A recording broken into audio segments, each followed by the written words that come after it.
The cabin filter is located on the left corner of the footwell. Pull the tab on the housing cover up and slide the housing cover off.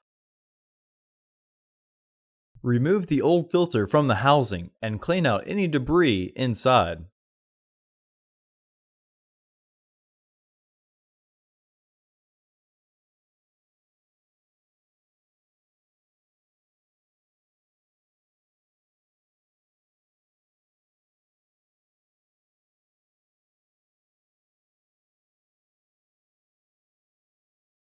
It may be easier to pinch in the sides of your new filter as you install it into the housing, with its airflow indicating arrow pointing towards the back of the car.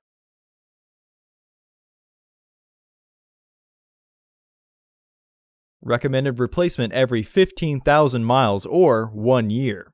Refer to your vehicle owner's manual for specifications.